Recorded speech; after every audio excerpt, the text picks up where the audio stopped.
முந்தி இதே தப்புங்க நான் ஆசையாக செஞ்சேன், விருப்பமாக செஞ்சேங்க, கொஞ்சம் கூட மனசாட்சியில் பாதிக்கப்படாமல் செஞ்சேங்க.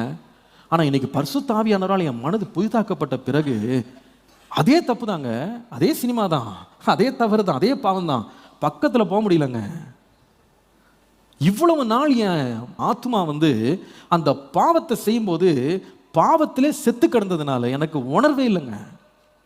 ஆனால் என்றைக்கு இயேசு கிறிஸ்துவினால் நான் புதுப்பிக்கப்பட்டேனோ, அவருடைய பரிசுத்த ஆவியினால் என்னுடைய ஆத்மா புதுப்பிக்கப்பட்டதோ, என்னோட மனசாட்சி புதுப்பிக்கப்பட்டதோ, இன்றைக்கு அதே தவிர நான் செய்கிறது பக்கத்தில் போனால் அது எனக்கு ஒரு போராட்டமாக இருக்கு. முன்னால் நான் போராடவே இல்லை, தவறு செய்யறதுக்கு போராடவே இல்லை. நிறைய பேர் நினைக்கிறாங்க போராட்டம் எல்லாம் ஜெயிச்சிடலாம்னு நினைக்கிறாங்க. That's not true. இந்த மரண சரீரத்தோடு நான் போராடுறேன். நான் முன்னால் எப்படி இருந்தேன்னா போராட்டமே கிடையாதுங்க, எனக்கு தப்பு செய்யறதுக்கெல்லாம் போராட்டமே கிடையாது. ஆனால் இன்றைக்கோ நான் மறுஜென்மம் பெற்றதுனால, நான் புதிதாக்கப்பட்டதுனால இதை நான் போராடுறேன். ஆனால் இந்த போராட்டத்தில் நமக்கு ஜெயத்தை கொடுக்கறதற்கு பரிசுத்த ஆவியானவர் நமக்கு துணையாக இருக்கிறார்.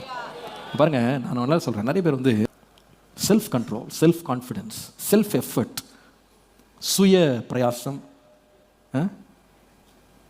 மனபலம், மன தீர்மானம், இதெல்லாம் வச்சுக்கிட்டு நினைக்கிறாங்க நான் இந்த பாவத்திலேருந்து மேற்கொண்டுடலாம். நான் உண்மையாக சொல்கிறேங்க, சுய பிரயாசத்தினால் அல்ல, நமக்காக எல்லாவற்றையும் செய்து முடித்த கர்த்தர் மேல் ஒருவன் சார்ந்து கொண்டு அவருடைய பரிசுத்த ஆவியின் பலத்தை அவன் பெற்றுக்கொள்வானால் இந்த உலகத்தை ஜெயிக்கிற பலனை கர்த்தர் நமக்கு தருவார். ஹல்லேலூயா, ஹல்லேலூயா. என்னை பலப்படுத்துகிற இயேசு கிறிஸ்துவினாலே எல்லாவற்றையும் செய்ய முடியும். நம்மை முற்றிலும் ஜெயம் கொள்ள பண்ணுகிறவர் அவர் தான்.